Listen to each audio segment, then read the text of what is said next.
Ladies and gentlemen, welcome back to Event Tech Live USA and Canada 2021 and to the main stage and to our next session, the DNA and intersection of engagement. I'm delighted to welcome back to Event Tech Live our very good friend, Dahlia Alcazar. Dahlia, a pleasure to see you again. So much, I mean, like the joy in my heart to see you again, James. It's amazing and overwhelming at this point. Which James? I haven't got you in my ears at the moment, Dahlia. So what I'm going to do is I know that you've got James on standby with you as well for this session. So I'm going to hand over to you. I'll see you guys a little bit later on for some questions. Definitely. Hi, James.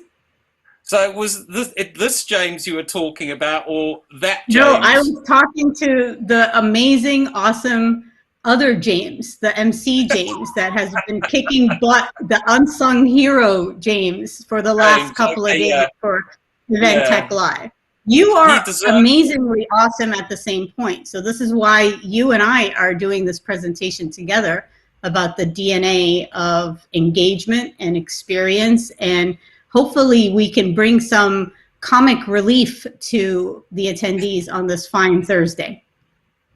Oh, I hope so. I hope we can help. So, Dahlia, I'm not sure if I'm connected with you. So what I'm going to do now is I'm going to just check whether your QR code works. And all right, anybody you else tell everybody how to use it? Tell everybody how to use it. That wants to link with Dahlia, just get in there. And, yeah, shall I put mine up? Do you want to link in with me? Yeah, absolutely. So for everybody that doesn't know this trick of engagement, hint, hint, steal this idea, where you are able to have your QR code, and I'll explain in a second how to get it if you don't know how to get it yet. But if you open your camera and hold it very slowly to the screen and hover it over my QR code in my screen, you will automatically have a link that opens in LinkedIn. And if we are not connected on LinkedIn, then we will be connected on LinkedIn. And then you are going to do the same with James's QR code. And James, you just gotta like just slowly put it in the middle, hold it for like 10 seconds so that you don't confuse people. Yep, okay. I know it's wine time in London. So give it a second. Yes, it is. And if people aren't able to connect with you, that's okay, because I'm very competitive and I'm hoping I get more connections than you do. That's all. Okay, well, let's see what happens. Let's see how we engage. Because after all, it is the DNA of engagement. So what, you know. It absolutely is. Yeah, we had a bit of a conversation before this. We're just messing around with you guys. Yes, yes, we are. But we're hoping there's some kind of takeaway from this session. And, you know, Dahlia and I discussed this topic also, you know, over and over again, month by month. What are you doing for this event? How are we going to do this? And it's, you know, we've been learning ourselves, haven't we, Dahlia? Absolutely. We have been learning, and actually we've been very creative about it. So I think it's time to reveal our trademarked like approach on engagement, especially with virtual and blended and face-to-face events for different audiences. I will not use the H word or the P word or the C word. The B word's better. Yeah. Right, but we do have some sort of like theme to this presentation. So I would love for everybody to get their cameras out, take a little video of this, because this will go down in event history. And it should be trademarked. It should be a term used going forward. Don't you agree, Morgan? Yeah, but you need to move to the middle of your screen, Dahlia, because we won't see both hands. You know, no, I'll be okay. Yeah, I'll be okay. All right. You ready? Yeah. 1, Go. 2, 3.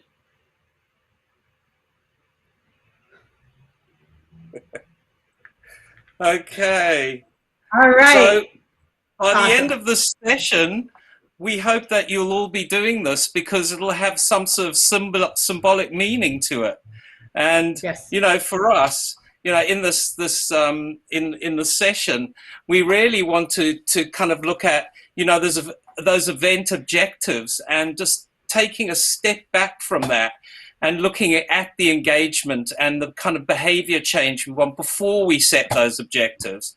And part of that is looking at that symbolic physical movement that we've just done. So Dahlia, you know, when we talk about objectives, I mean, what's your thing with engagement and the objective setting idea?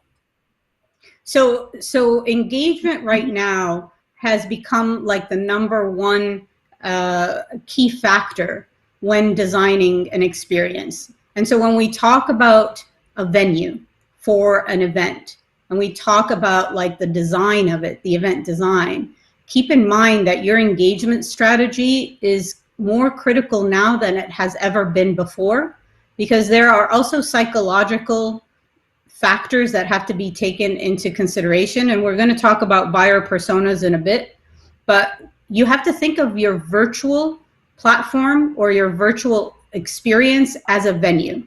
And so that way, instead of using the H word, what you're going to be able to do is take the look at your goals, your metrics, your attendee types, their psychographics when it comes to the different venues they're in.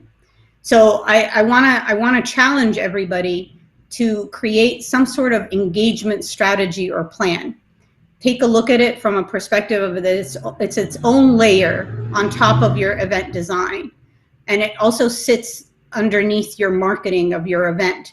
But on the first step to do on the engagement strategy or plan is what type of venues you are dealing with, whether it's a digital on the same time as your face-to-face, whether it's different times within your event continuum.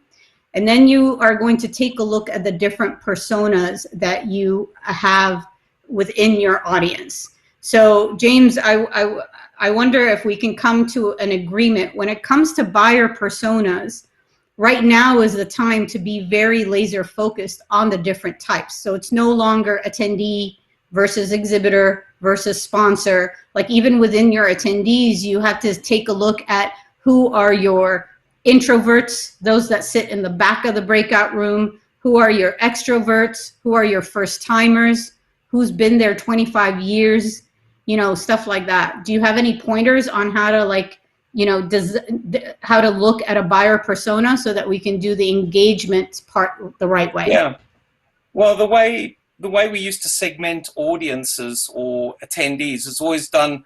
The first one was the kind of, you know, how old are you, what's your income bracket, and where do you live? And that was the kind of classic. And the kind of psychographics, like you say, the behavioral traits of people, their attitudes, their likes. You know, it doesn't matter whether you're 60 or 16, you still might like Comic-Con as an event. So it's that sort of behavioral part is the first thing that you should be looking at in terms of those personas. But obviously you can't design an event for 2,000 around you know, every single persona. But what you have to do is you have to have an aggregate. You have to have maybe 6 to 8 personas, and that's an aggregation of those psychographics. And within the actual engagement plan, then you can start looking at specific psychographic journeys within that suits the various personas. But I just want to jump back to the kind of engagement piece and just say, you know, like we know who the personas are at this point, and we then know, you know, we need to know our audience before we start designing and marketing. So the next thing is like we need to look at the engagement plan, and looking at the engagement plan. How are we going to engage before we even start looking at the 3 pillars of engagement, which are the physical or behavioral, the setting of the event, to the communication side of things. You know, am I using snowboarder language for people over 60 at this event? You know, the communication scheme, and then obviously those two combined and the emotional triggers that the emotional engagement that you cause. You have to step back and you have to go, okay, I'm the organizer, that's my client. What kind of behavior change do they want out of this event? Do they want people just to learn something and then take it away and implement it for a better workflow, like an internal sales conference? Or do I want people to go out and buy a product, and not just once after this event, but repeat that and maintain that behavior change? And then that means that you've got that event engagement plan and then the post-event engagement plan to maintain that behavior change. So I think, you know, you go behavior change objectives, then engagement plan, then the actual quantifiable or SMART objectives to achieve those areas. But Dahlia, just turning it back to you. Sorry? Just turning it back to you. Yeah, thank you. So just turning it back to you, it's the behavior change. I mean, we can give some examples that we've discussed about where we use gamification that is built within the design, but then that's reflected within the engagement plan and then again into the objectives of providing a quantifiable experience where people learn and we can actually look at the behavior change. You know, that behavior change might be, you know, we do a product launch or internal sales conference, we give people a voucher if they achieve a gamified kind of thing, and then they go and spend that voucher. When they spend it, they get another voucher for 6 months' time to maintain that behavior change. So, when it comes to, so just building on your example of gamification, James, you know, I think what needs to also happen is, first and foremost, there needs to be a new title or a new team member, and that is an engagement, well, people in the chat, you're going to have to help me with this title, but it has to do with someone who champions the engagement, because that title and that position also exists as a liaison between the team that's designing the physical part of the event, as well as the marketing, so that you're communicating what the engagement strategies are going to be like, as well as with the speakers and the programming department, because the content and those that are delivering parts of the experience, which is everybody's going to be part of a production, right? And part of the engagement plan. So that's someone who's going to be sitting in between all of those pieces, and so that it flows correctly. So when you say in a sales summit or a sales enablement type of event, gamifying it, that means the proper marketing, the proper communication, so that you're guiding that behavior in the right way. So in the end, you achieve the KPIs. Everybody's about data right now. Everybody's about KPIs and metrics, and we get that. But the other part of it is, you know, you can have engagement strategies and engagement plans and cheerleaders that become part of your engagement plan in the chat of your session, which you and we're lucky because we have our EWD team and we have a lot of fans that are there. Like, you know, even Nick Borelli, who, by the way, he's the one who's probably 40 years old and loves Comic-Con, because I saw that comment come up on the Q&A. And correct me if I'm wrong, Borelli, but I think that's you. And then we have Zena's on here, and Abby and Rachel. And raise your hand if you're already an engagement cheerleader or chief listening officer. See, there you go. Whoop, whoop, EWD. Yeah. So we just crushed our KPIs, you and me, right now when it comes to engagement, right? So exactly. High five on that, you and me, high five. You got a high five, James. High five. Yeah. Yeah. Okay. All right. Here we go. Yes. I just want to add to that, because in the if you look at local government management and stuff like that, they've had heads of engagement, but you know, public engagement for a long time because of the consultation process. So there's already, you know, that practice already exists. But for the events industry, I think you're absolutely right, is that, you know, introducing that person as a specific kind of engagement expert specialist that can actually feed in to how the behavior change is going to work, how the engagement plan works, how to set the objectives with the client, is actually going to become an art in itself. And it's not just at the event. It's pre-event to get that registration curve going like that. It's at the event, and then it's post-event as well. So, right. So, yeah, I mean, so I want to take a mini break here, and I want to do an engagement exercise to see if actually people are listening to what you and I are saying, right? So, I'm not listening. for those that are listening, take out your cameras, and I want you to take a selfie of you watching us on screen. Be as creative as you want, or if you want to do a high five with us, do that. And please share it on social media and tag at Dahlia Elgazar and at James Morgan. Is it James Morgan on Twitter? James, what's your handle? James Morgan PhD it is on Twitter. There you go. Or James, go ahead. What's the hashtag going to be? It's going to be hashtag ETL21. Okay, let's do it on there. That's the easiest way to do it. And we can even do it on Facebook and Instagram as well. So you're right. And if you do this, so if you do this, and Nick, here's your high five. I'm going to keep my hand up for you. But if you do this, we will randomly pick you and get you something in the mail that is kind of kick-ass. So that is my engagement incentive to you. So we sort of just gamified stuff like on the fly right now. That's exactly what it's about. There's so many cool engagement gamification tools. I saw an amazing one today. It's called WizWall, and it's an augmented reality kind of app on your phone where you can paint something on your phone screen, and then you just push it to a central screen, whether you at a conference live or whether you're in the audience at home, you will see it there as a hybrid kind of connector. So there we go. There's our first connector, Dahlia. Yes, absolutely.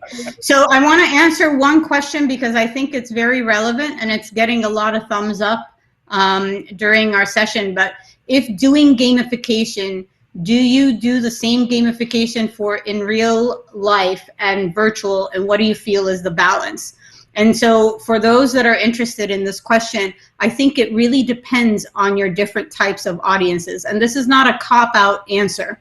Basically what it is if you see that there is a goal or an objective for you to be able to have a gamified experience or some sort of activity that will benefit your virtual audience to connect or to be in the same sort of a gamification as your real life attendees, then go ahead and do this. And a lot of times gamification also depends on sponsorship opportunities. So what you want to have to also keep in mind, your sponsors, they can be as creative as you let them be. Meaning you need to tap into what do they want to achieve from their sponsorship opportunity. How can you gamify for them to be in front of the right audience at the right time, and what kind of call to action you want them to take. So the most important thing is... Sorry. Yeah. It's that call to action that is the behavior change bit, isn't it? And then that's where you have trackable incentive, reward, prize, voucher, whatever, where you can track that user into the way they change their behavior in the future. And that you know, it might even be that you get a QR code on your phone, and whenever you go into your favorite coffee shop, you put that code up, and at some point it'll run out in 6 months' time, but you've bought 40 coffees. So, you know, it's really easy for you to build that into the engagement plan itself. Absolutely. So there, I think there's a second point or a second question to that, where, you know, the balance act between an engagement team, either on-site or live or face-to-face, and then a virtual one. A lot of times you run into a couple of challenges. Sometimes you don't have the right talent in-house or the right brain width. I call it brain width and bandwidth, where your team is not able to do all the gamification process or like flow and strategy, etc., on different events, as well as the budget. So when you want to think of that, there are many, many ways. I mean, James just mentioned even QR codes. So you can make it as simple as possible, but you can also take a look at, there's the, you know, the virtual platforms that are offering gamification and how you can translate that in real life. And then there's always anything that you can do on your mobile phone. When you talk about the team, you also have to think outside of your own team. Gamification and engagement needs ambassadors. Your ambassadors are your attendees, are your stakeholders, are your speakers, are your, you know, sponsors that have been with you for a very long time, are sometimes the first time attendees that can be content or experience makers that you have as part of your engagement team. So you can't think of, you know, and I love it because organizers are showing their true colors right now, where they're control freaks and they want to manage absolutely everything. Well, you can't do that anymore. You need to tap into your bigger tribe, your bigger community, because your engagement strategy and everything that you put together can be done collectively, can be done collaboratively with other stakeholders, with other ambassadors that you name. So this is where influencer marketers can come into play, but they have to be part of your tribe. They have to have your passion for your brand. They have to know exactly what you have in mind. That means you have to let them in the strategy. And you also have to let them in to what the metrics are. What are they held accountable for? And so, like, even if you have like people that have GoPros on their heads and you have a virtual audience that is, you know, tapped into those live cams and someone's behind the scenes looking at World of Concrete on how, you know, that show is coming together, that's the type of engagement that you'd want, and the call to action that comes with it. And just, you know, taking a step back to the QR code idea and the simplicity of it. So that that kind of makes you think about the type of personas that you need to accommodate within either the live or the virtual audiences. So we'll move on to the two types of audiences in a minute. But I think the simplicity of the gamification, of the engagement is really important, and has to have a relationship to the persona types. So, you know, there's a lot of people out there, as my friend from Event Organizers Network, Frank Valbois, talks about DDS, so digital discomfort syndrome. And, you know, you have people out there, so they might not even know how to use a QR code. So the other way you might do it is, you know, you go, okay, everybody get your pens out before this thing, and you're going to, you know, you're going to draw on your mouth mask, you know, and design something or do something with your hands. So it doesn't always need to be technology that you're using. It can be something very different. And then you can have a parade of people who want to enter the mask competition at the end of it. So, you know, that creates that emotional trigger that's going to link those memories and that behavior change for the future. Absolutely. And so the key, I was going to say, one key thing that you did, James, that you said was the emotional trigger, the emotional connection. So, you know, in the last 18 months, the reason why engagement and the sentiments of us taking like selfies when we're next to the bad coffee in the hallway in a convention center, and, you know, or at a reception, or like wolfing down, you know, donuts or something like that, or drinks, because that was also a thing. The idea of us only taking pictures of Zoom or the Brady Bunch and there's no sentiments to it, it's kind of hard. That emotional trigger, you know, we're going to look back where we get photo memories like a year, like fast forward a year, and the amount of Zoom call like Brady Bunch screenshots that we're going to get, it's going to cause, it might cause depression, you know. But so this is something you have to keep in mind, in the sense of when you are creating your engagement plan, especially for your virtual shows, you want to have some fun with it. You want to create something that's a little bit different. And you also want to create it in a way where people are bringing in some of their personality in it. So this is why, you know, engagement, like prompts, I call them prompts, not triggers. Engagement prompts are like, show us a picture of your fur baby. And I bet you $1,000,000 Rachel Stiffan will give us a picture of Angel, her new puppy, right now. Or show us a picture of like what you're cooking for, you know, dinner. Or show us a picture of your favorite hat. And I see that you have, what's your hat say, James? It doesn't. It's the Mortal Kombat logo. It doesn't say anything. Okay, so you know, so like this what? Fireball. Dahlia, Fireball. What about Yeah. your mug? I like your mug. Everybody's been raving about the mug. The shit show. And I don't know if you can see it. Yes, the shit show. Ringmaster of the shit show. And I apologize because I do not have a green screen. But what I want to make, so this is part of the grid. The grid is, what is your prompts going to look like? What are they going to be like? And give examples of what they're going to look like. And the sentiments around it. And this is where you need the cheerleaders. You need those with the confetti guns, something that's a little bit more exciting. And we're not being really fluffy about it, but honestly, the virtual audience needs as much love as the live audience. And there was one question about, like, you know, give us examples about that. And honestly, in my app here, I can't see the questions, so I'm glad you've got them.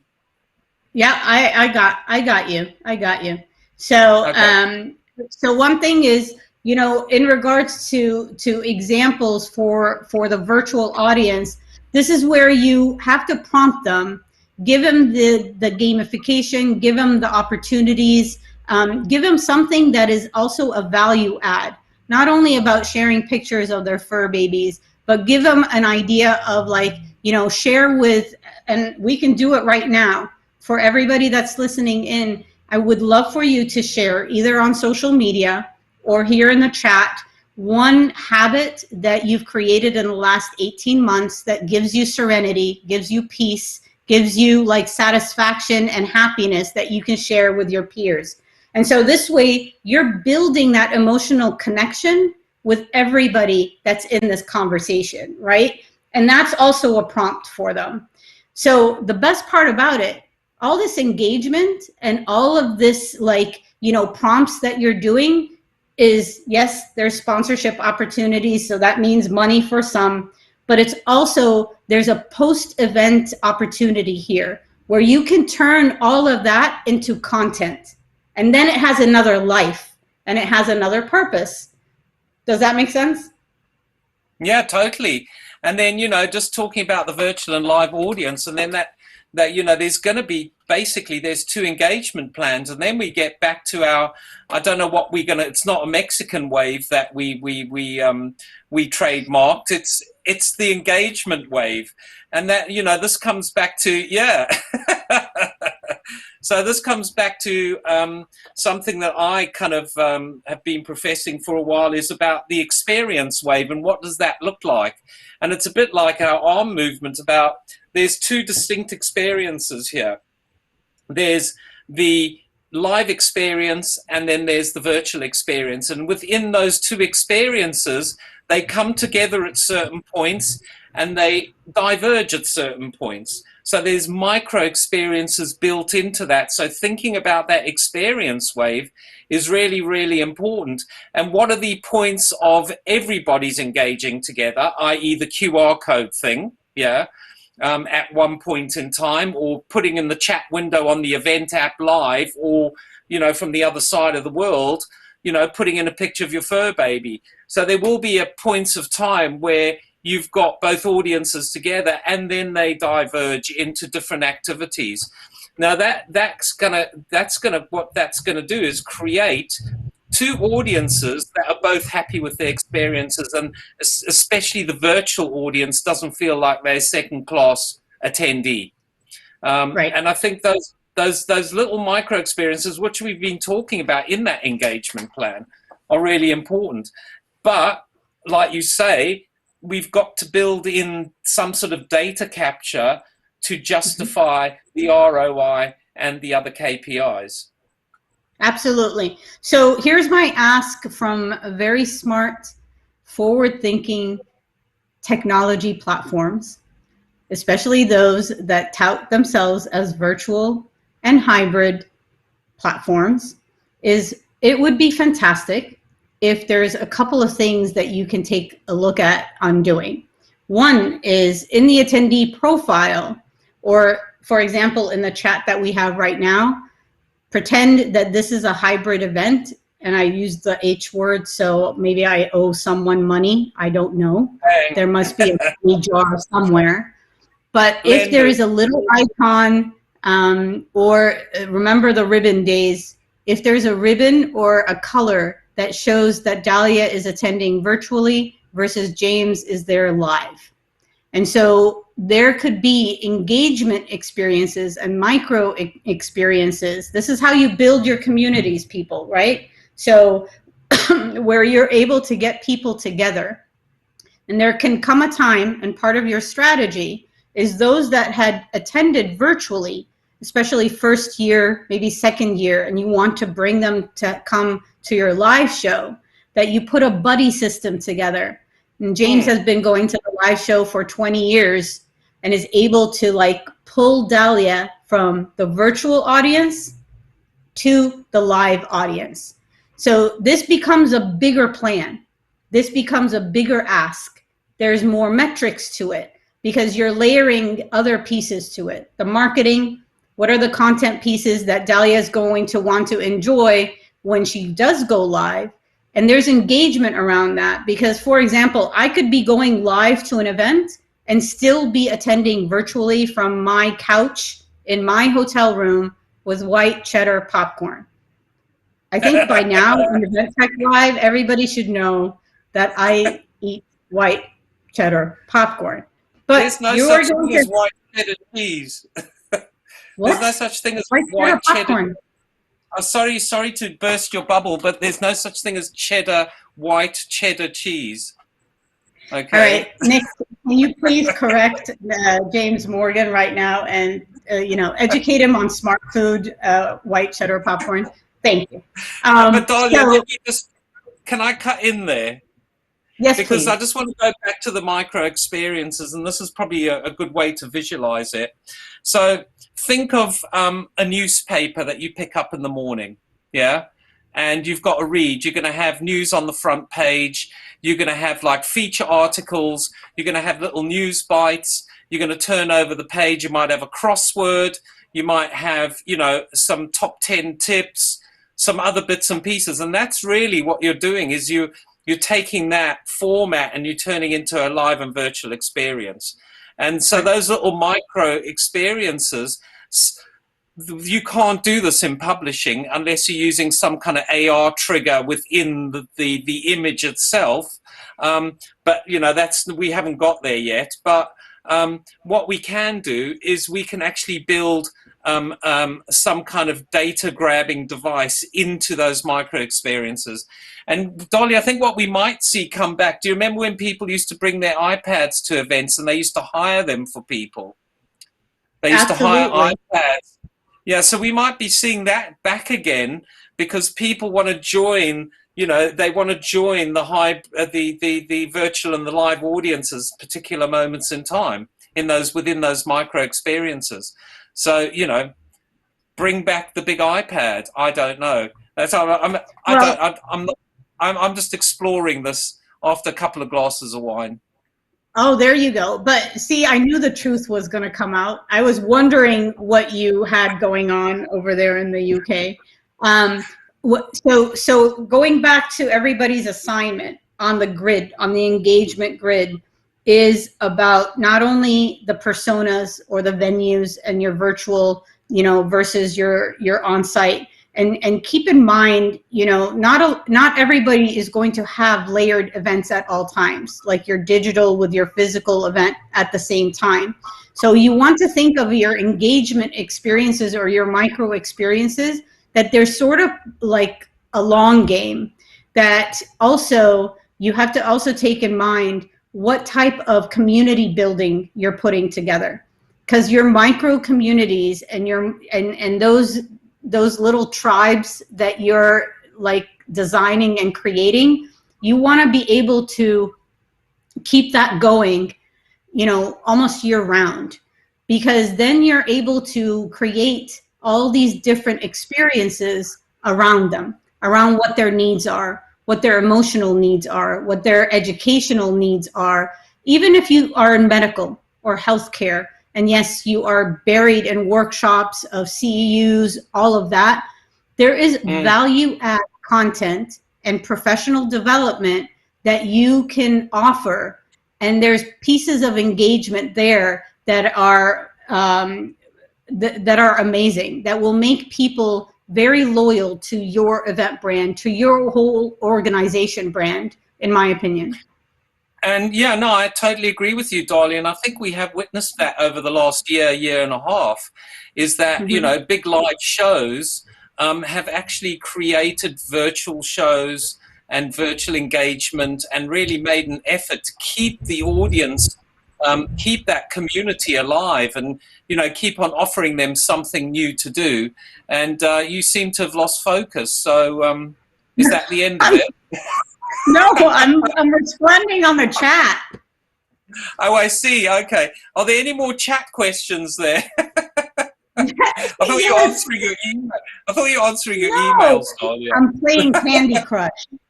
Oh, I see. You're engaging, but on the side. I am engaging on the side. Yeah. Now, look, we're having a lot of fun here, Dahlia, and we always do when we have our conversations. And yes, you know, it is absolutely. Don't mind the informality of it all, but that's just how it goes with the two of us. Really, is that you know it is the truth.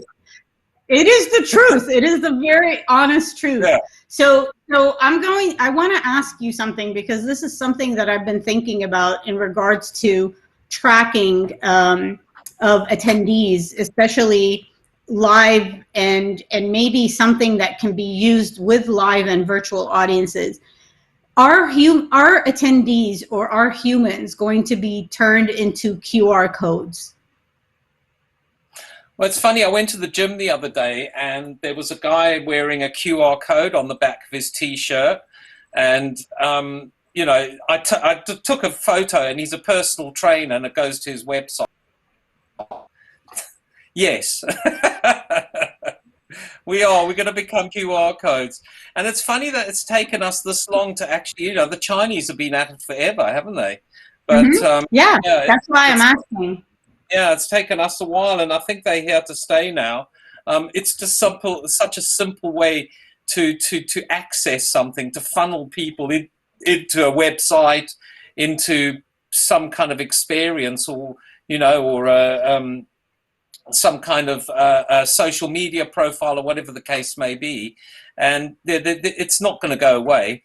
Unless I've seen different iterations of QR codes, but I think the original QR code is the one that, you know, is going to come out on top. And it's a brilliant engagement tool. I mean, you had yours up earlier. I'm going to check my phone and see if anybody did bother to link in with me, which probably means there's only 5 people watching the session. No, that's not true. So I probably got more connections than you did anyway. So. Yeah, I've got a couple here, so that's nice. Good. But one of the things that I also think, you know, your digital audience and your live audience can connect on or engage on, and could be part of your strategy, is definitely upon content. So especially if you have content that is going to be on live stages and potentially, you know, live streamed. So how do you create that engagement? How do you monitor those comments? How do you curate more highlights that are like tangents of the content that's taking place on stage, if you will? And what are you going to do to repackage that? Because depending on the engagement, you might actually get better content, with all due respect to speakers, during the chat and during the engagement that you can repurpose. Yep. And so you have to take a look at like your engagement plan. And I'm going beyond polling and Q&A. We should be so past that. We should not even say, oh, that is the way of engaging. No, it's not. Like right now, you know, and thank you, Nick, because Nick actually found a URL about white cheddar popcorn, which is like crack, to give to you, James. So there you go.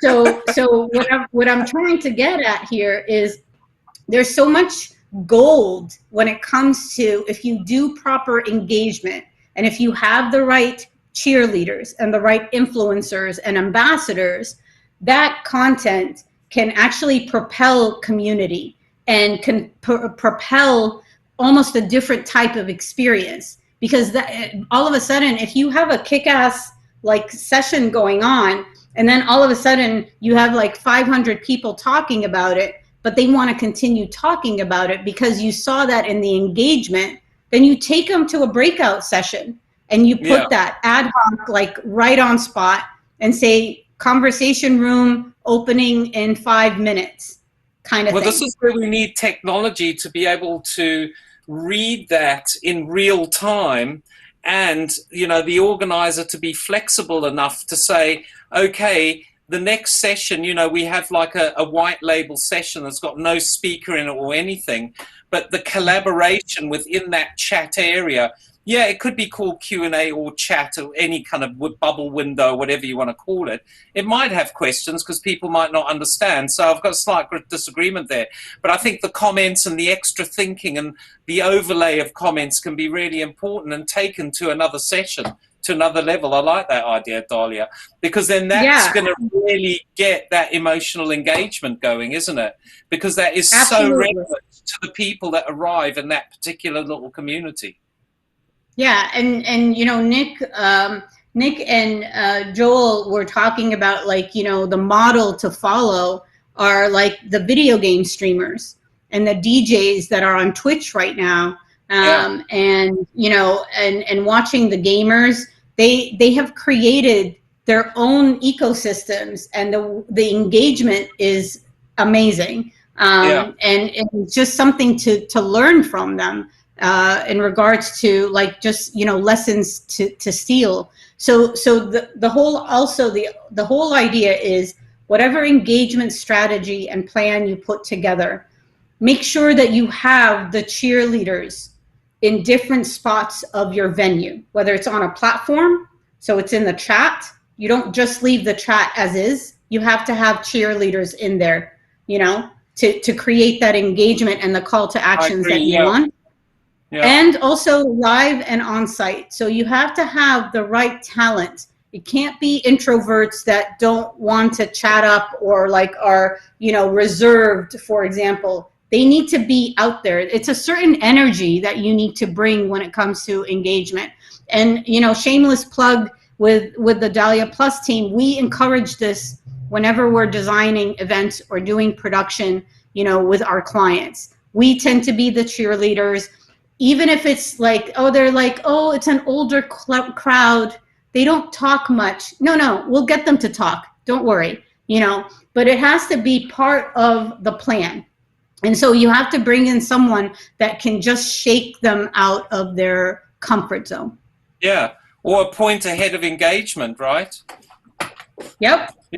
You know, that could be a consultancy or it can be an actual employee.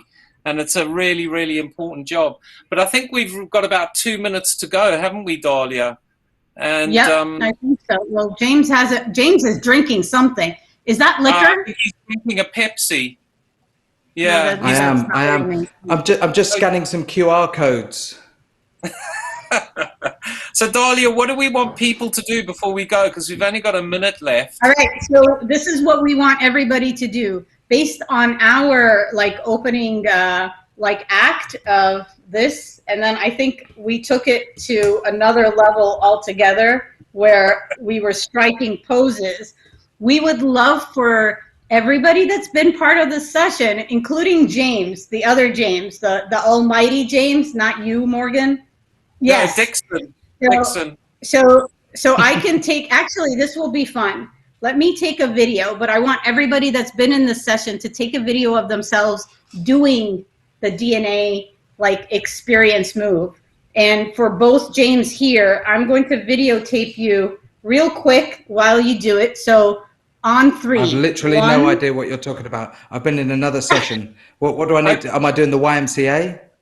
No, no, you're doing the James, show experience him how to way. do it. The Just do experience the Right, way. okay, I've got it. Okay, right. 1, 2, 3. Do the wave. Yeah.